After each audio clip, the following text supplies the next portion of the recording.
bottle. I walked across the floors and waited my last today, and I can't remember who, one of them, shit. If you got in the capital of Malaysia, that's okay. It'll go nameless. The capital. The capital, yeah. Well, Oh shit, yeah. It's lovely to see a bit of cooperation happening. I really hope for a good, productive I debate. think that'll just make the debate better for us all. Alright, first affirmative when you're ready. Under the status quo, states are forced to raise capital in really bad ways that have incredibly bad impacts. Things like environmental degradation, things like artificially increasing the cost and value of land prices. Under our world, they have an option to make money in a far better way, a far more sustainable way, and a way that gives pernicious actors like companies that lobby the governments in really bad ways far less power. Two arguments we're going to bring you. Firstly, how the status quo distorts state behaviour in a bad way, and second of all, on how states are a better actor to control this money than federal governments. Firstly, let's explain how the status quo distorts state behaviour. Three broad reasons why. Firstly, in relation to the environment, secondly, in relation to Chinese investment, and finally, in relation to real estate bubbles. Firstly, let's talk about how the state distorts behaviour in relation to the environment. The point that we're going to make here is that the only way to make money under the status quo for these local governments and state governments is to pursue agendas through natural resources. Because they obviously need money to make things like educational facilities, make things like roads, and make things like healthcare. So the only option at their disposal is to increase the value of land and then tax that, or to tax companies and therefore incentivize them to do environmental degradation. Two reasons. Firstly, each party obviously wants public support, particularly in times before election. What that means they do is they allow this extraction to happen at a far greater rate to increase the amount of funds they receive.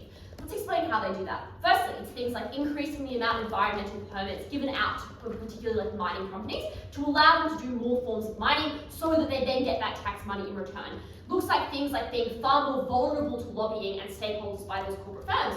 Because you are so reliant on them for money means that that lobbying that they do tends to be more successful because you just have to lean into it. But it also just means that your environmental regulation is likely to be lower because you have incentives for that environmental degradation to occur in the first place. You are just more likely to make it easier to do. The important thing to note here is that what these state governments are able to do are claim the short-term economic benefits of the money from that resource extraction, but often not have to deal with the long-term harms because at the point where they actually come to fruition, often they are no longer in power. So what this means is that mining companies have a huge amount of power here to do things like explain that if the state doesn't lower their barriers to entry or if the state doesn't lower their environmental regulation, they will just simply move to another state who is more likely to appease them. That means that other states can offer them things like subsidization, they can offer them things like free land. What that means is that these companies do just have a huge amount of power over the important decisions that these governments are making. What are the impacts of this? Threefold. Firstly, the most intuitive one, obviously there's just a huge amount of destruction of the ecosystem. Secondly, and most importantly though, it is just an incredibly unsustainable way for these governments to invest their money. And that's because things like foresting is just like, you'll have an end point. The point where you've done all of the deforestation you can do, you often just do not have any more options left. Finally, it often displaces a huge amount of ethnic Malays and Indigenous people, which is obviously a harm, but only accrues when you incentivise that kind of environmental degradation. And obviously environmental degradation occurs on both sides of this debate, but it is just far more likely to happen on our side, as I've just explained, when you do things like decrease levels of regulation and decrease the barriers to entry because you're so incentivised by that tax money when you do not have any other way to make money. Second of all, let's explain why Chinese investment is far worse on team negative. That's because you obviously need some form of FDI and you obviously increase your levels of debt when you don't have ways to make money, and the most common place where this is going to come from is China. Three reasons. First of all, you think that you obviously need money to build your infrastructure and increase those industries in which you're so dependent. If you are dependent on mining, for example, you just need money to make mines, you need money to pay people who are working on your mines. Second of all though, you need things that will allow you to build more real estate to then increase that real estate in value, which means that you need more capital. That capital will often come from China, just because they are the one that is the most willing to give it and the most easy to access of it. What are the outcomes of this, and why do we think this Chinese investment is actually quite bad? Firstly, you often put yourself in levels of huge amounts of debt. And what that means is that you are just likely to get FDI by virtue of the fact that countries don't like investing in places that do have these huge amounts of debt. Second of all, as I explained, it is just an unsustainable way to get financing, particularly given when talking about China. Thirdly, we think that we don't want a reliance on China by virtue of the fact that locals often don't like Chinese investment because there's a perception that Chinese people take a huge amount of their jobs. Finally though, we know that as interest rates have empirically increased in Malaysia, particularly over the last decade, the amount of debt you actually owe has increased by virtue. So that means that it's actually really expensive often to pay back these loans that you're getting from China, and so you cripple yourself in quite a bad way. Not only is that bad for the government, but it's also bad for your future ability to seek funding from other ways.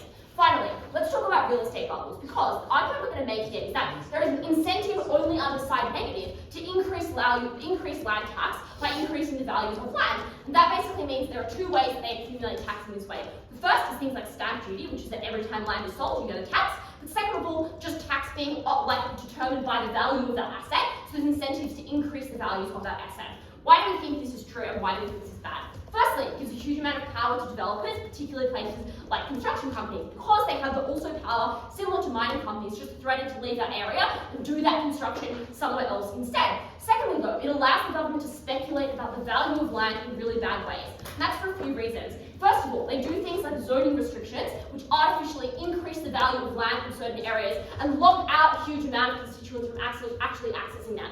So the extent to which Negative wants to make arguments about how, well, this development is often actually really good for constituents and often increases the mobility of those people is untrue, because the more likely way they're going to do this is through things like zoning, and that is just empirically true by virtue of the fact they've done things like take a huge amount of houses off the market. But second of all, you encourage cycles of speculation, and that looks like things like Ponzi schemes, which construct houses and use that as leverage to increase investor speculation on the value of the houses in those areas. What's the impact of this? Obviously, a real estate bubble is just really bad, because when the crash happens, when the value of these properties is so high, the destruction caused by that crash is just massive. You lose a huge amount of revenue, and you force austerity measures, which are obviously terrible.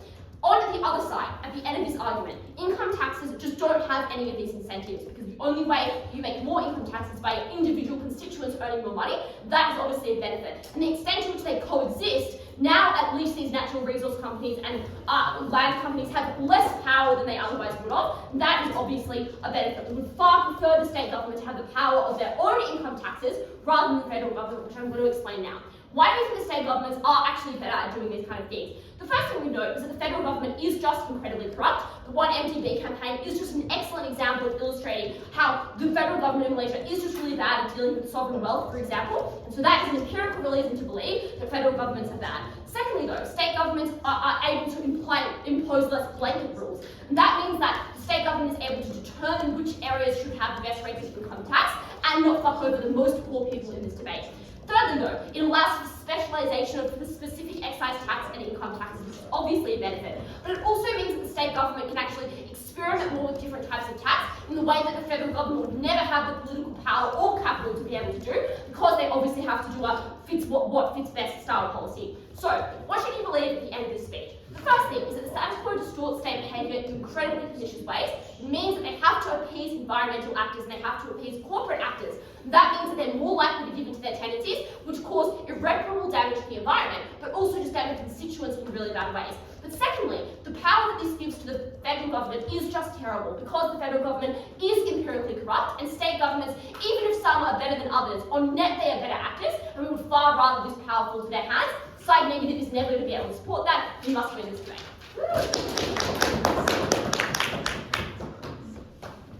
I'd like to thank First Affirmative. I welcome First Negative. Go here.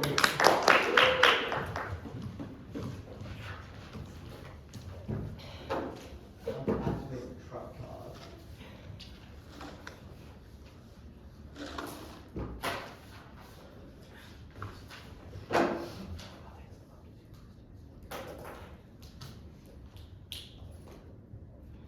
Four pieces of setup to start with. The first note is Herr Pakatan is the current federal government, and the corrupt Barisan Nasional Party, which did 1MDB, which they point to as being a problem, is currently dominant at the state level. So if you're thinking about corruption, you should be thinking about states, not the current federal government, flipping that example.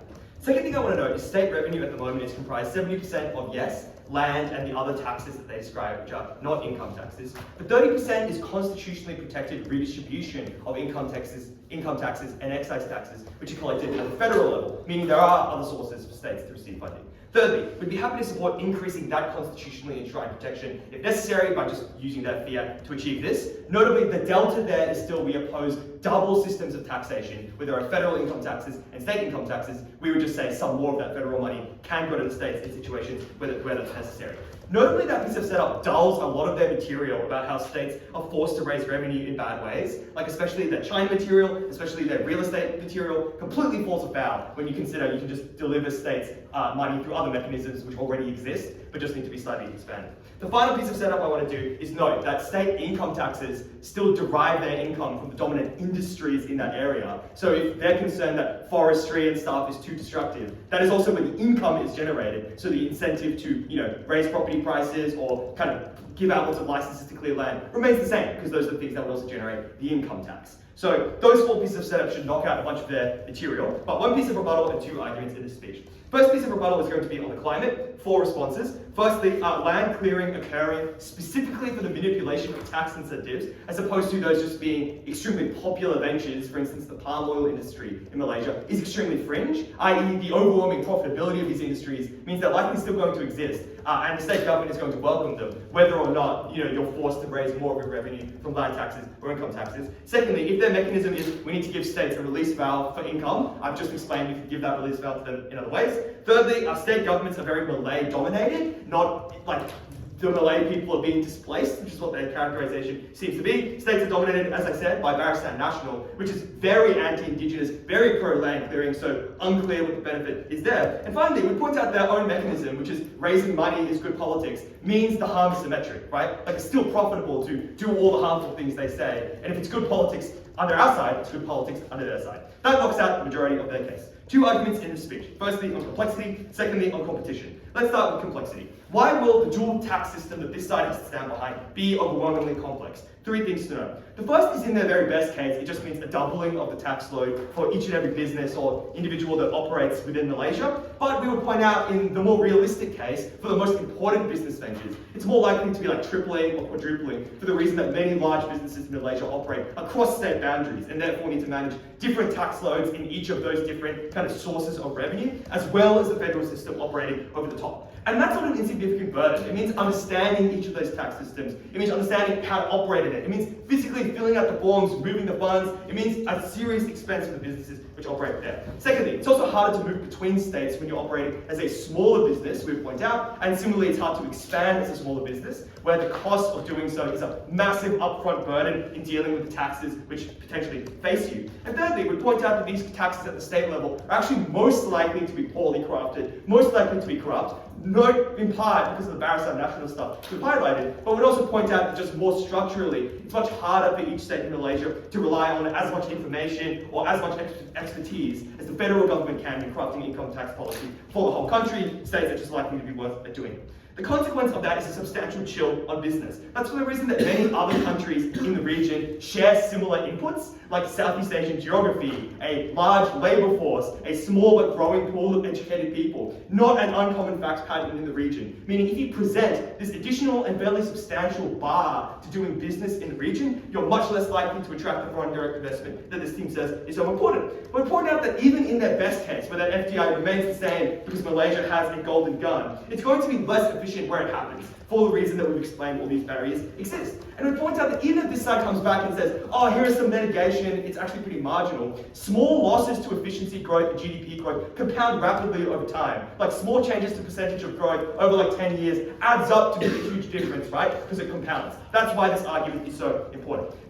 Beyond that though, there are 3 reasons why this argument should win debate. The first is obviously Malaysia is still a developing nation and heavily relying on that form of FDI and growth. It's relying on increasing people's quality of life, saving people from preventable diseases. If you care about human impacts, you care about economic growth. Secondly, Malaysia has a revealed preference for reforming taxes to be more business friendly. Look, for instance, to the recent abolishment of many forms of the GST. So it seems like Malaysia wants to go this way themselves. We shouldn't stop them. But thirdly, we'd also point out this is connected to their capacity to go green and fix a lot of the problems that this side talks about. Because not only when you hamstring growth, is it much harder to justify the upfront expenses of a green transition or to gather the political consensus required to do it, it's also particularly hard for the new firms which pursue that green innovation to start up and expand in a context where the upfront costs of kind of navigating the tax system are so much higher. And we point out it's probably things like the established state-owned Petronas, who are kind of well-established and not green in the slightest, who are most likely to benefit from a comparative advantage of being deeply integrated into all these state systems,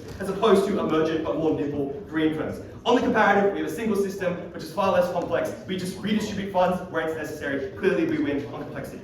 Second argument, though, in this speech will be on competition. Firstly, why does competition occur between states? Firstly, it's because each state wants to attract investment, and they now have a noticeable differentiator between those states. Secondly, we point out that many of those states have similar inputs as well, right? Like Malacca and I can't read what I read, I think it's like Canary or something. Both have BRI-era superports, substantially similar to each other. Now they need to compete on other fronts. But thirdly, and most importantly, we point out that there's now a zero-sum element to interstate competition, because now firms have a strong reason to prefer operating or headquartering in a single state rather than across states and spreading out their operation, for the reason that reduces the administrative load involved in tax kind of compliance or tax avoidance. So you now create an active reason for states to compete with one another to attract that investment, rather than allowing Malaysia as a whole to benefit. The outcome of that is firstly downward pressure on taxation. Like, it's much harder to do business in the ways that we've described, so you need to lower taxes to try to attract it. But also, we would replicate their very own environmental regulation analysis, where they say, oh, they're constantly slashing it to attract investment. Yes, you're replicating that incentive for all other forms of business, which will be taxed by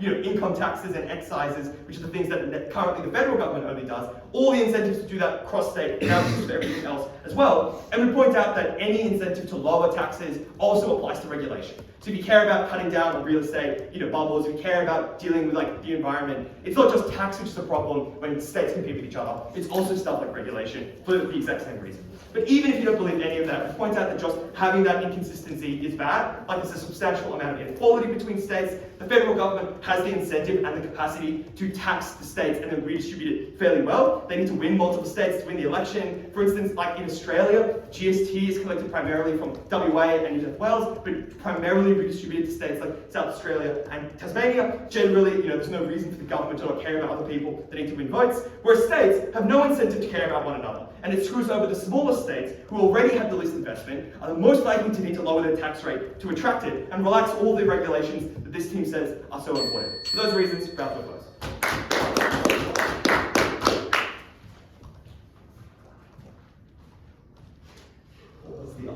I'd like to thank the first negative, and I welcome the second affirmative.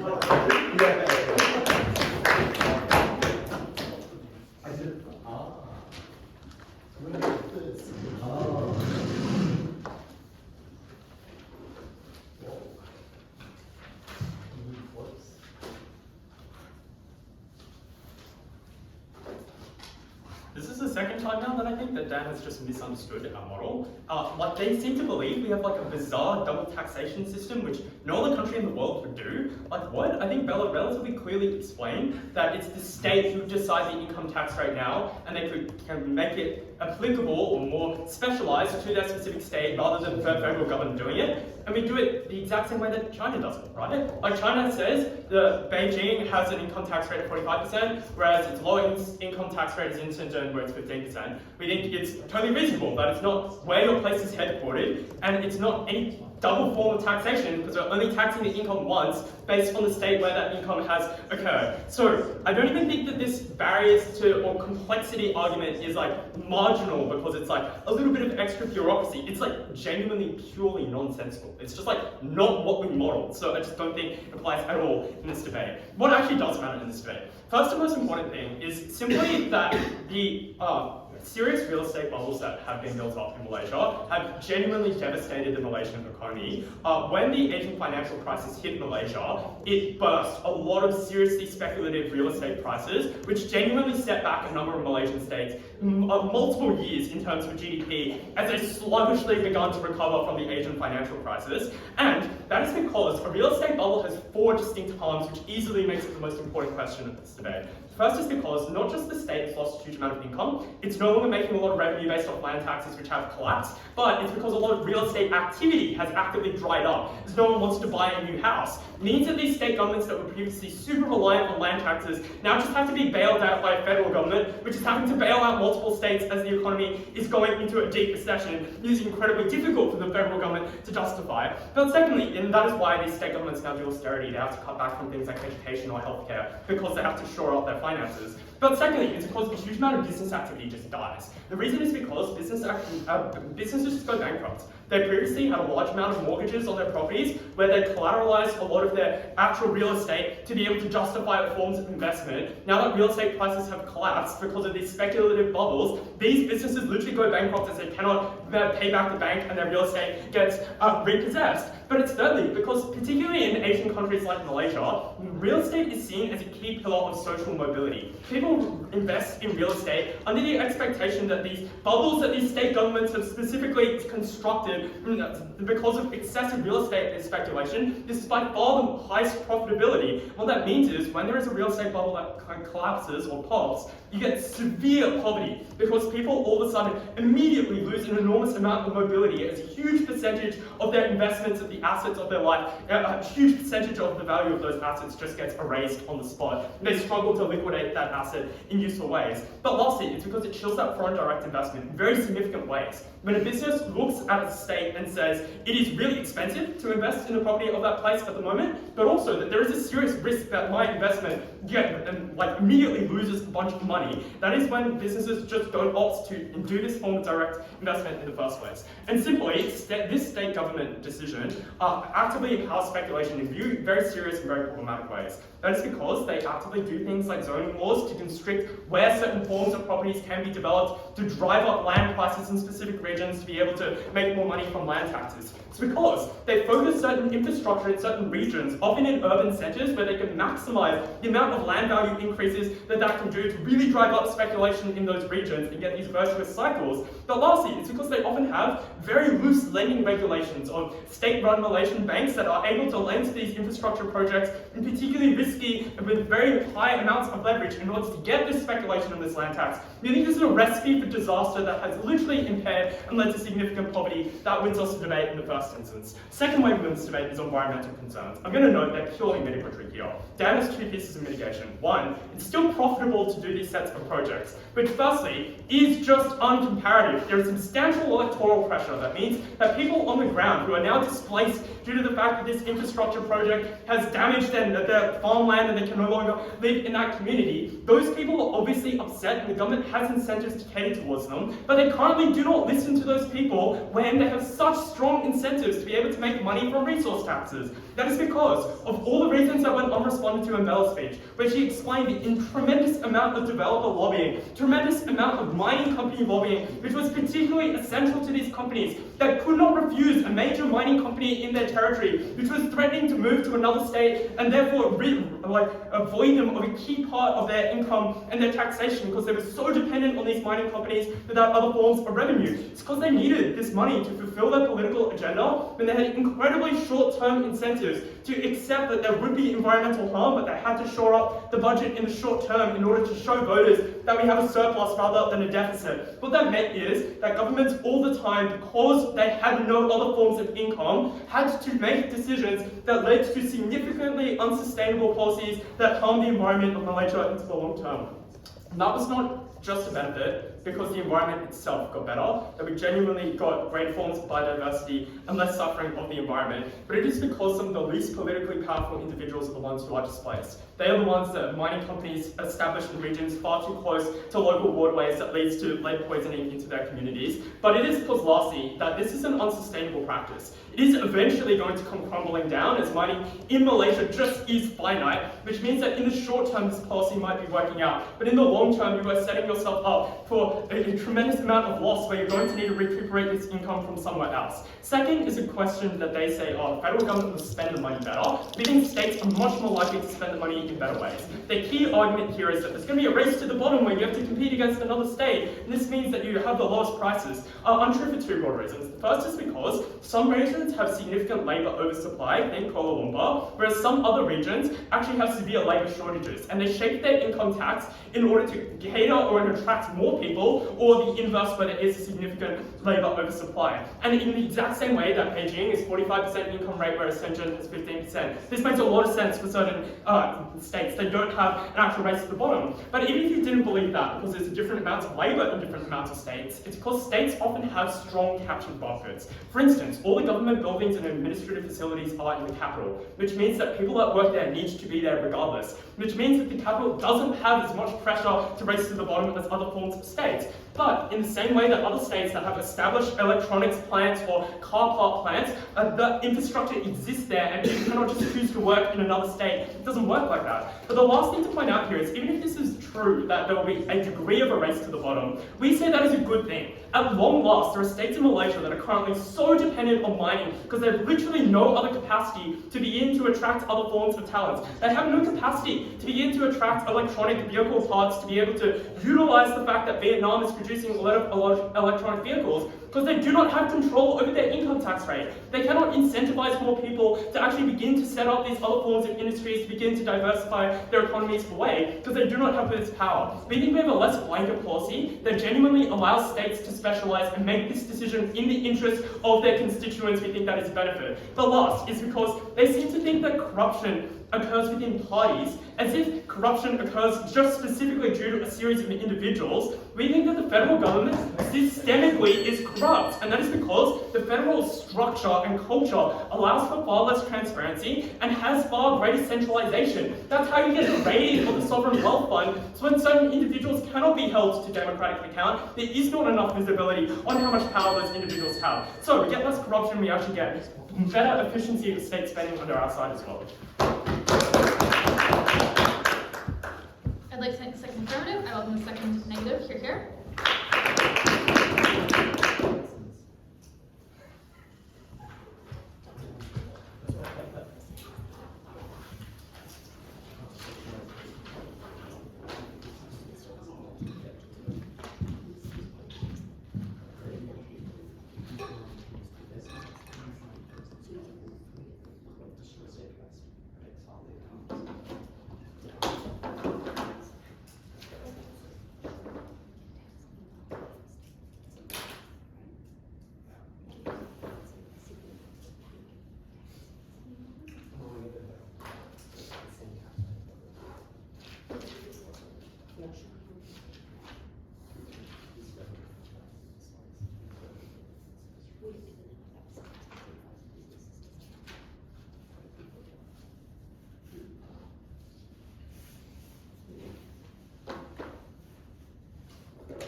I'll win this debate in two independent ways. The first is showing that this is a very complex and poorly structured and modelled system, and secondly, that it produces bad policy. Firstly, on the complexity of this system and what it actually looks like dealing with the modelling challenge from second affirmative. They say this is not a double tax, we're just abolishing federal tax for these states.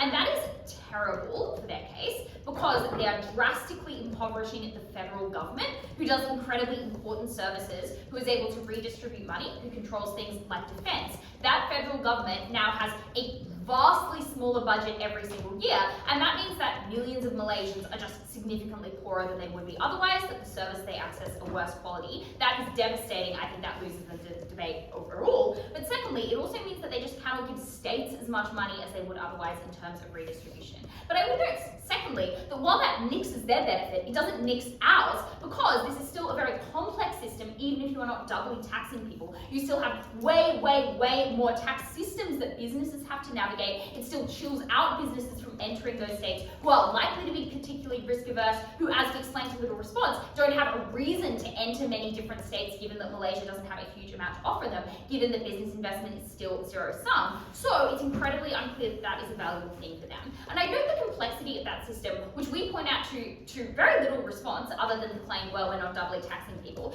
is upstream of even the potential benefits of their policy. because these guys just simply cannot bring businesses in the first place whose profits maybe they could tax in more locally specific ways. No, you don't get businesses there in the first place. You definitely don't get green and environmental businesses who often have more startup costs, who often are newer and less able to navigate the tax systems they put in place. They get nothing to tax in the first place, even if it were possible that they did better things with the tax when they got it.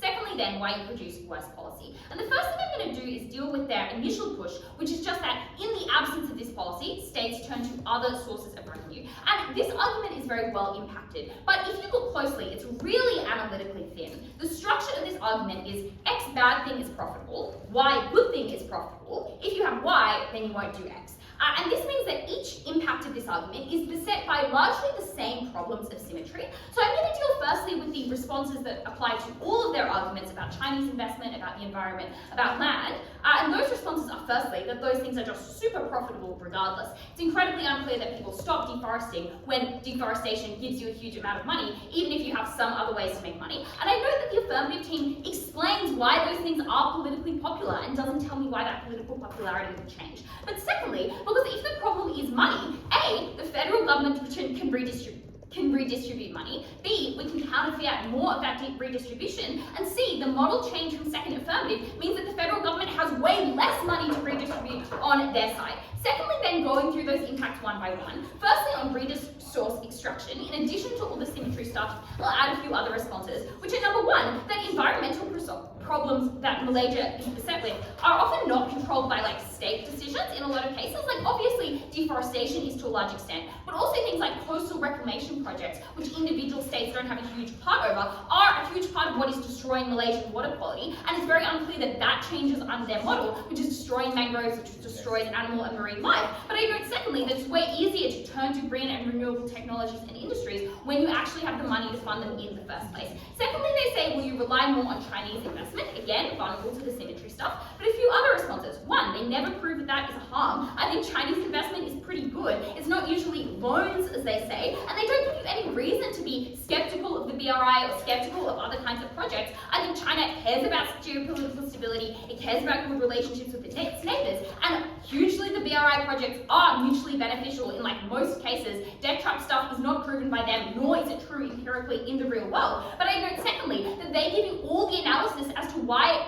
Chinese investment is mediated by, if you believe the first affirmative speaker, a local dislike of those Chinese projects. That indicates that people are sufficiently skeptical of them such that they only let the good investment through. But secondly, Malaysia also just has other trading partners like Japan, like Australia, in addition to China, who it can turn to and who China is in competition with. So it's unclear that they get the bad investments rather than mostly the good ones. The final thing they say is, well, maybe you tax land more highly or you encourage speculation. I would note one, that states have good ways of increasing the value of land through things like infrastructure, not like things through increasing speculation. Secondly, these states themselves do not want bubbles. If you believe all their analysis and think that those, that the kind of investment is very bad, it's unclear that they have an incentive to lead to it. Or if you believe that states are so evil, so poorly informed, and so self-interested, then that is a reason why they will act poorly with regards to one another's interest, and why it's preferable that you put more power comparatively in the hands of the federal government. So all their claims about other worse sources of revenue are symmetric, and individually, when you look at them closely, fall down. The next claim they make then is about why the federal government might be bad.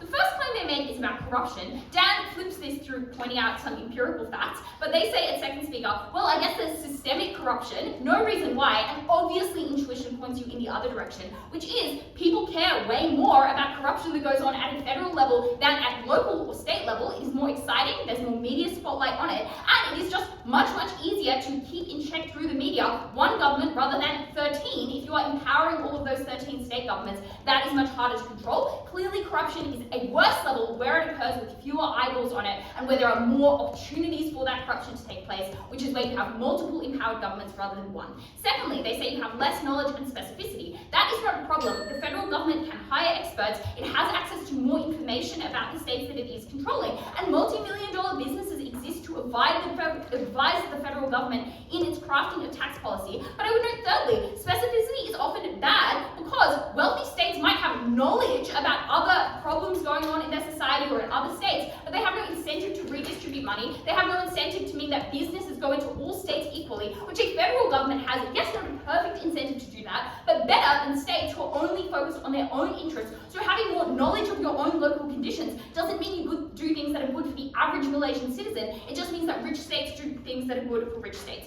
The final thing they talk about is policy innovation. No clarity about why that's useful, like why is it good if different states do slightly different GST systems, like what benefit is there that's not impacted. But secondly, Malaysia, they give no analysis as to why Malaysian federal government is particularly risk averse, why it wouldn't be able to innovate policy where evidence suggests that that's a good idea, even why that is particularly useful. Compare that then to the weighting material we bring in at Daniel, which are just very simple and important reasons why this is really bad, that it creates a race to the bottom in terms of lowering tax rates, or if you're not lowering tax rates, doing other things like, for instance, reducing environmental protections. Eugene says, well, regions are very, very different, but I would note firstly, this argument is largely example specific, like it's only really Kuala Lumpur that applies to, and the reasons you should have believed that the rest of Malaysia is quite similar and therefore will not be able to compete effectively for these different kinds of investment is just it's not a fully developed country, and often specialization only occurs once you reach a particularly high level of infrastructure or investment. It's pretty geographically similar, like 13 states, you can't have 13 full different industries across that. So it's unclear that businesses are going to be wanting to go into all of these different states. They're likely to concentrate in the rich ones, which is very, very bad. We explain that the federal government has both the incentive and capacity to redistribute money in ways that individual states do not. This is a clear slam dunk for side negative. I'd like to thank the second negative, and I welcome the third affirmative. Hear, hear.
I'm going to do this speech in two parts. Firstly, I'm going to respond to their efforts to symmetrize the debate to explain why our harms land. Secondly, I'm going to address their harms. I would note that if we're able to land any of our harms, we must win this debate. Because things like killing and destroying ethnic communities, indigenous groups, things like destroying the environment or engaging in unsustainable practices that mean in the long run these industries completely disappear from Malaysia, or doing things like causing massive resource bubbles or entering into huge amounts of debt have catastrophic impacts on the economy in the long run, whether their harms are a marginal decrease in the amount of investment that Malaysia is able to get, the amount of economic growth they're able to get. So if I land any of these harms in this speech, I think we necessarily must win this debate. Let's look then and address Dan's efforts to symmetrize the debate. At first negative. The first, they have two broad ways of doing this. The first is to say that, well, 30% of the income tax is constitutionally enshrined to go back to state governments, and the negative team would be happy to increase this. The problem with this is it ignores the underlying mechanisms that Bella gives in her speech. Because her claim is not just a large majority of the income that these states get is from the taxes on land and resources. It's also that the only way that states can differentiate each other right now is by attracting large amounts of resources, attracting large amounts of land clearing, increasing the value of their real estate. That applies at two levels. Firstly, we explained at Bella that it applies at a local political level. That is, when different parties running for state government want to differentiate each other on the amount of revenue they're able to get. In the status quo, the only way that they're able to do that is by being the party that is able to attract more companies to come and mine land, to be able to attract more companies and give out more permits, to destroy more forests, to do things like artificially increase the value of residential areas so they can collect more land tax. And what that means is there is a greater incentive from their side for companies to compete on this basis rather than compete on other bases and raise revenue through other means, for example, by increasing the amount of income tax. This is true only if these parties have control over the level of income tax. Because if it's set at a federal level, there is no differentiating factor here. All parties are subject to the same amount of income tax. And they're probably going, and you might think that this is symmetric anyway because they'll still compete on those other means. I'll explain why they don't later. But I think there are a reasonable number of trade-offs to competing on that means. That is, you do have to compete for votes, you do have to compete on basis like not killing indigenous communities, like not destroying the environment, which means that there is a preference now to compete on these means, to compete on income tax to raise revenue rather than other means, and that therefore avoids all the harms that we discussed at Bella. But secondly, it also occurs between states. They claim that there's a race to the bottom, and I'll address that later. But clearly states have incentives to compete for investment on both sides, and state governments want to be the government that attracted lots of investment. And if their claim is, well, if you give them control of income tax, they'll compete for investment by lowering income tax. I think compared to doing things like allowing more permits of mining companies can destroy your land, doing things like allowing more areas of your forest to be destroyed, doing things like artificially inflating your residential areas so that you end up with resource bubbles, are far, far worse ways for states to compete against each other rather than on the basis of income tax. And for the same reason that I explained before, if given the option to compete on another basis, it's far more likely that states compete on that basis rather than this one.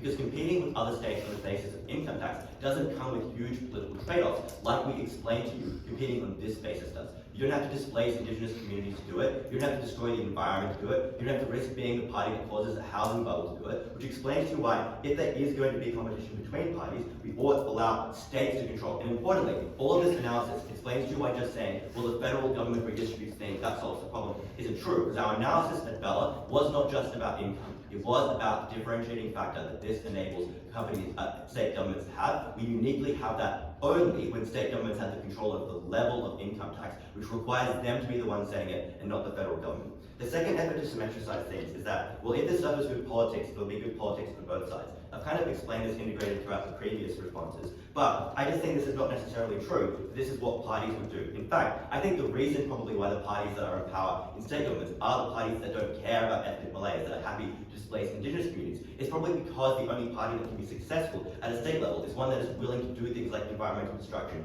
willing to do things like exploit the environment, exploit indigenous communities, risk things like housing bubbles. We think if you allow parties to gain income and differentiate themselves on other factors, it's far more likely that other kinds of parties that are less transparently corrupt, that are less evil, probably rise to power. But secondly, I think these states are aware of these trade-offs. That is, they are aware of the fact that when they artificially inflate the residential market, they are at risk of causing a housing bubble, as Sophie says. But this explains to you why, if given another option, they would choose to compete on that option. They would compete for investment on income taxes rather than these other things. And I think what that proves to you is that their efforts to symmetricize this debate just don't work. What the conclusion of this clash is that there just is a large delta in this debate, which means we land all three of our harms: environmental degradation, Chinese debt, and resource bubbles. Sophie has a few extraneous responses to these. She claims that for Chinese investment is good. It's good if states are able to take on that debt when it is in their citizens' interest. But our mechanization explains to you why this distorts the interest of the government. It's a good move in this circumstance because states have no other option. Obviously, if states have a way to raise capital that is not taking on massive amounts of debt, we would prefer they didn't take on that debt no matter who that debt comes from, because debt has huge consequences. It makes it less likely that you get FDI because people are risk because investors are worried that you're taking on too much debt. It means that in the long run, when interest rates go up, which they empirically have all around the world, especially in Malaysia, you don't have to pay huge amounts of money. They also say that, well, in terms of our harm about resource bubbles, states don't want there to be resource bubbles, but states don't want bad things to happen all the time. They sort of take risks, and sometimes those risks don't pay off. The issue is it's a collective action problem. There's financial pressure to compete and get more and more value to this land, which means they do things like deregulate the developers that want to build this. They allow more developers to build things that are unproductive and artificially inflate the value of land. And greater dependency on this gives those residential developers more lobbying power, and that is a massive harm. And if we land 83 of those have devastating impacts on the economy, rather than a marginal difference in the net level of investment. Next, let's look at their harms. Their first is that you get a race to the bottom. But I think, as I said previously, we much prefer this race to the bottom than other ones. Because the race to the bottom on their side looks like a race to the bottom on working conditions, a race to the bottom on which state government is willing to be more corrupt, a race to the bottom on which state government is willing to have fewer regulations on corporations. If it means that we have a race to the bottom on income taxes, I far prefer that to all of these ones. But secondly, we explained to you at Eugene that not all states have this incentive to race to the bottom, which means that risk race doesn't necessarily occur. Next, they said you'll defund the federal government. But we explained to you quite clearly why we prefer money being in the hands of state governments. That's because they are more capable of representing their citizens, they're more capable of diversifying and not having blanket policies. So if he claims the federal government can do its own research, but firstly, I think this is quite clearly uncomparative to the level of nuance that state governments are capable of engaging in. But secondly, it's infactual that state governments do this. State governments do have blanket excise taxes. Federal governments, do have blanket excise taxes. Federal governments do have blanket income taxes. Even if they were doing this research, they clearly aren't implementing that research to have differentiating policies. Next up, he says that we don't impact why it's important to have different kinds of policies. So I think clearly different regions do need different policies on tax policies. That's because they do have massively different levels of wealth. Well, she claims that, well, it's only Kuala Lumpur that has a different level of wealth. Firstly, it's still a benefit if we're able to have different taxes between the major economic powerhouse of Kuala Lumpur and the much poorer regions. If it means that, well, this federal government, considering Kuala Lumpur, which is probably where it gets most of its votes from, now has to have a federal income tax policy that is harmful to the other poorer states, that is still a harm. But secondly, I know it's untrue that these states don't have huge differences between them. Malaysia is an incredibly diverse country, culturally and ethnically, which is why its economies and its different state powers have evolved separately and do have different levels of economic needs, and that's why they need different tax policies. Finally, their harm is that, well, this is too complex. But I just don't think this is that big of a harm. Lots of different kinds of taxes apply only at states. So there's already a huge level of complexity involved in moving between states. They already have to deal with different like stamp duty taxes, different other kinds of taxes, like resource taxes, etc. And if they can deal with those kinds of taxes, we think it's not unreasonable they can deal with these kinds of taxes. The delta in terms of the increase in complexity just isn't that large. The reason is that the harms are not that significant, and we prove to you massive catastrophic impacts on the economy in the long run if the status quo continues. Very proud of that. Alright, I think the third affirmative, and I welcome the third negative. Here.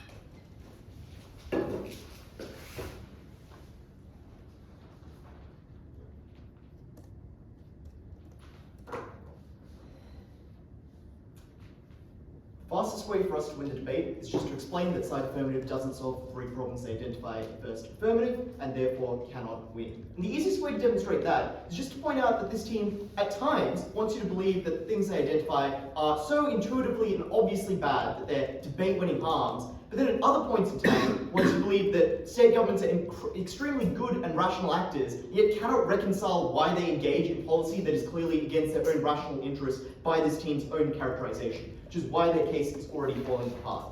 What are the three harms they identify? Firstly, they say there's an issue of property bubbles. We explain this sounds unlikely to occur for the reasons AF gives you themselves, because they tell you inevitably the medium and long run impact of this kind of property bubble is just to blow up your own state, is for property prices to collapse, is for businesses to go bankrupt, is to turn your country, put your country into a financial crisis. If that is inevitably the impact of this policy, then either you have the most short-run incentives of all time, or you just wouldn't do this. And we explain, if it is the case that you have incredibly short-term interests, you would do this on either side, because you wouldn't care about the fact that in the long run, these bad things would happen. So this harm is symmetric.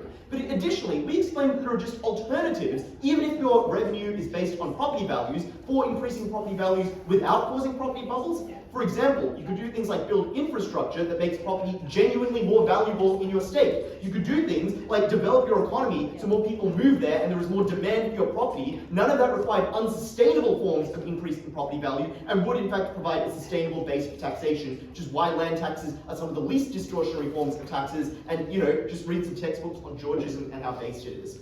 Secondly, they tell you there's a huge problem of Chinese investment. An argument that might have been persuasive 10 years ago when you could co-spy on the xenophobia of debt trap diplomacy, oh no, noting they don't ever explain why it is that Chinese FDI is so bad. The logic is like, China provides FDI, therefore you end up in a debt trap, which is bad. One, investment doesn't just mean loans, it often just means investment, i.e. you build infrastructure there or you invest your own money. Secondly, even if it is the case that it involves loans given to the Malaysian government or to Malaysian businesses, they don't explain why the debt is bad. For example, if you use it to build a port or a mine that then produces income, you can then pay back the debt and in fact accrue a profit as a result. No explanation as to why the debt is on bad terms or why this would not be the likely result. And thirdly, even if that was the case, you could just not accept that form of FDI if the long run effect was to be bad for you. Most businesses and governments tend to engage in economic calculations before engaging in economic decisions, which suggests that they just would not do this. Thirdly, they tell you that there are environmental harms, which is their most sensible claim, but again, falls afoul of the symmetry that we point out time and time again.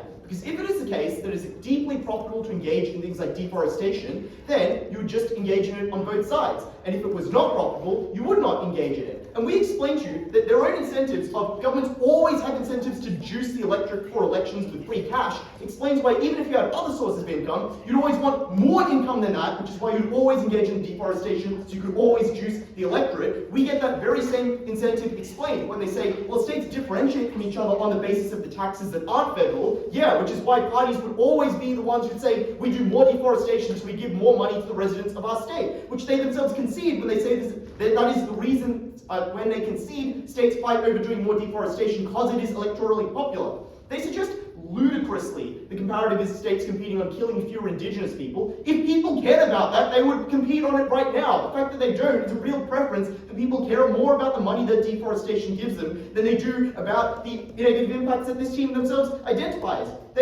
But additionally, we explain that the income tax revenue on their side also comes from the dominant industries in these states that are things like mining, that are things like property development, that are things like FDI. So if it is the case that those things are bad, states still have an incentive to have more of them because those are dominant industries that pay people money that can be taxed to generate the income tax in the first place. No explanation of it. And note how narrow the gap they try and thread here is. They tell you at the moment environmental damage occurs because people care more about the money it generates than the harms, but somehow on their side, they'll now just be like so much more money that they'll care more about the harms than the money. Like it seems unlikely. Maybe that it's true in some specific case, no analysis as to why this is that specific case and why that exact balance would fall out the way that they claim.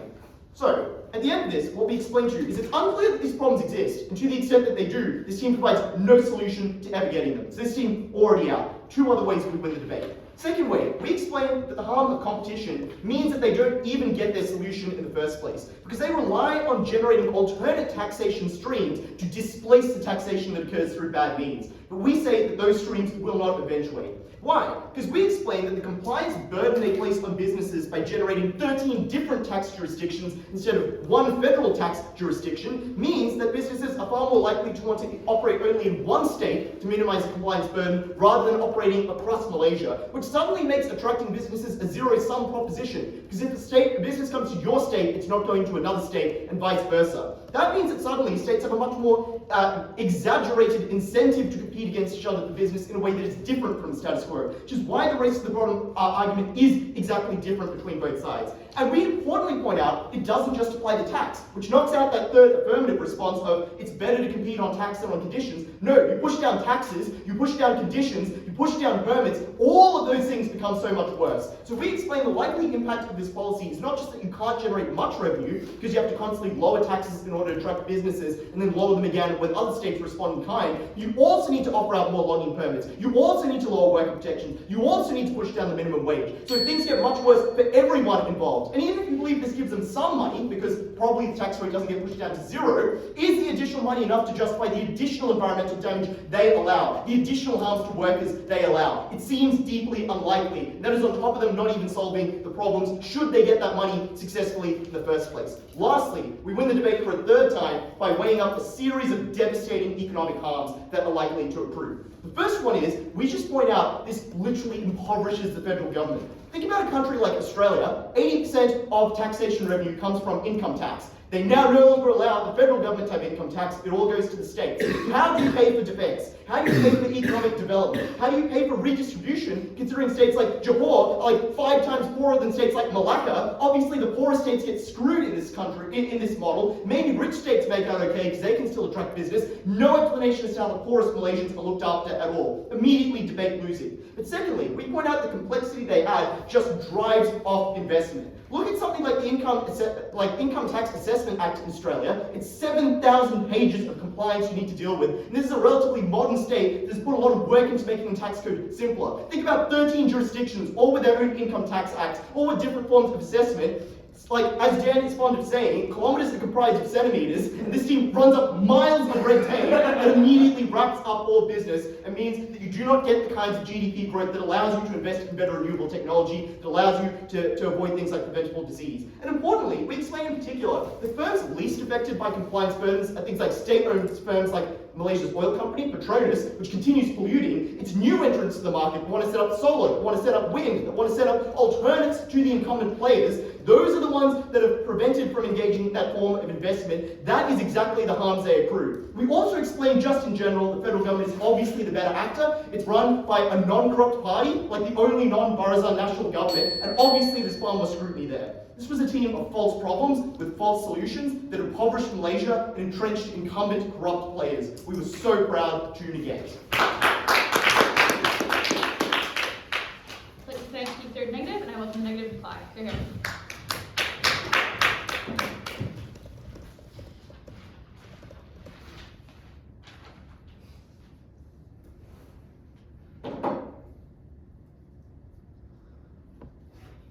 Two issues in this reply. Firstly, on benefits that fail to materialise, and secondly, on harms that crush the opposition. Let's start with benefits. This will have two parts. The first is the overall problem with their push, which affects the environment, real estate, and China, and then the problems which litter each of those issues. To start with the overall problem. The problem is one of original sin. It's one of the mechanism which belies all three of these claims never truly being proven. And I'll explain why in direct response to the way, in direct framing against the way third affirmative tries to change things a little bit. Their claim is that, well, once you have enough state revenue for voters to care about things like climate, or you offer lots of different options, now things will go away.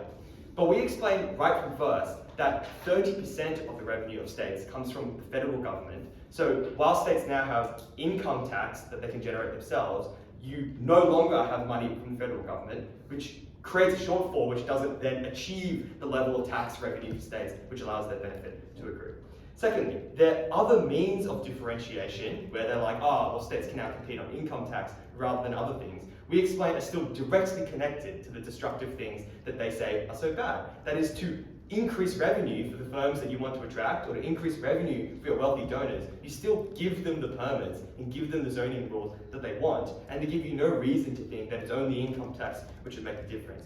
But thirdly, we explained that the differentiation would be unlikely to occur at the point of pissing off all the rich Malay people who comprise the kind of powerful within your state. And right from first, we point out the most likely people to be excluded from this calculus are the indigenous groups, are environmental groups that they seem to care so much about.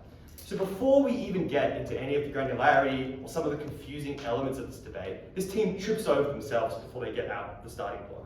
On the environment, we explained that this is often not decisions made by states. Many things like land reclamation are done by the federal government. We explained that the environment relies on achieving growth in order to have the investment and to have the upfront money to pay for costs. On real estate, we point out that these harms are often so obviously bad they seem implausible. Secondly, that if they happen, they only happen once. And thirdly, that there are alternatives to achieve the very end in a more sustainable way that this site says states want. And on China, we point out that it is not 2010, China isn't that bad, and people have a natural skepticism towards Chinese investment, and there are plenty of other options, like other regional kind of wealthy nations, in order to acquire that investment at second.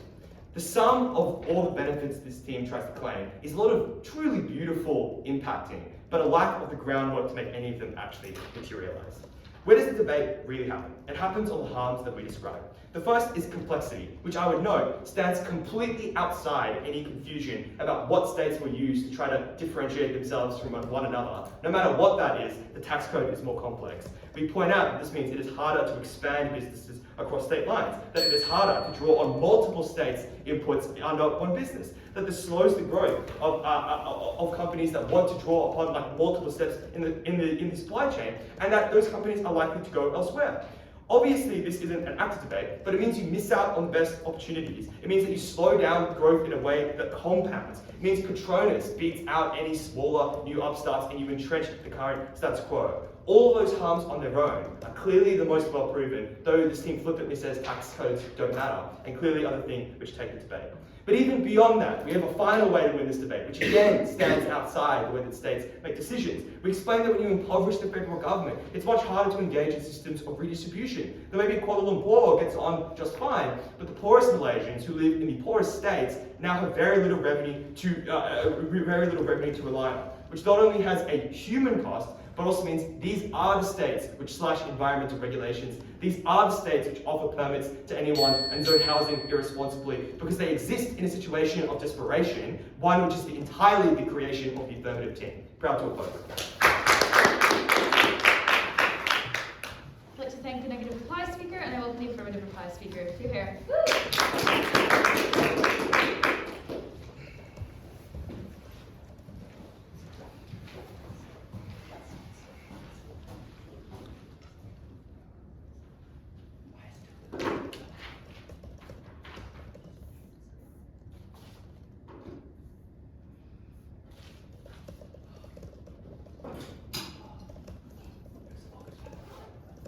I'm going to start by talking about complexity, because this is the crux of Negative's case, explaining that logistical complexity and difficulties behind this type of tax means that all business investment is chilled out. The problem with this claim is that this analysis means you must believe that businesses' incentives to establish foreign subsidiaries or to start businesses in the first place are so small that a complicated tax system means that they opt out in the first place. And unfortunately, that just empirically is not the case, because there are obviously other strategic reasons why types of businesses would choose to invest in Malaysia and would choose to start businesses in the first place.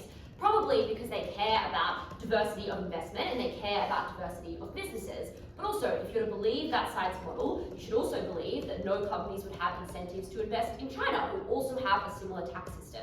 So that should make you believe that complexity of tax is just not a good enough reason to believe why foreign investment and business investment would not occur. The second silver bullet here is that now the federal government doesn't have any money, which means they aren't able to do any forms of good redistribution. Which leads on to the second question of this reply, which is, given the fact that both sides have the same amount of money, is it better to give that money to the state government, or is it better to give that money to the federal government? We explain that the state government is just a better actor, because it's not that they irrationally focus on investing in property and environmental degradation, it's simply that they often don't have a choice to invest in that kind of thing. We don't need to prove that the harms of things like property bubbles occur. We just explain that the risk of it happening is so large, and they're much more likely to opt into that risk in the first place, to the point where they don't have other choices of investment. The reason that the state government specifically is a better actor, because all of their stuff about good redistribution and good policy of the federal government is contingent on believing that they are going to do this in the first place. We explain that often this federal government is just bad redistribution. Often, empirically, they don't have the incentives to do that form of good redistribution, which this Negatives team's case is just so contingent on.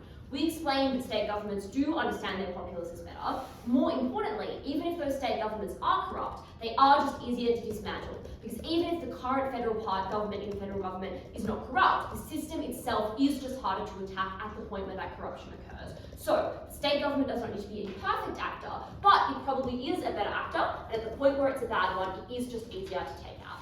Next, let's explain the race to the bottom, because I think this is probably their most ungenerous claim, and we respond to it sufficiently down the bench. Because we explain that Malaysia's economy is not so nation that there's no specialisation in it. Their characterisation of Malaysia is just incredibly uncharitable. We explained at Eugene that there are things like electronics and SMGs and automated parts that means that there are just incentives to invest in different states beyond their levels of income tax. So that means that the race to the bottom is unlikely and that business is probably more likely to be a matter of specialisation. But at the point where it does become a race to the bottom, we explain that not even is the worst case scenario, because this probably just means that skilled workers end up flocking to areas that they otherwise would not have, and develop industries that are far more diversified than this negative team is actually able to claim.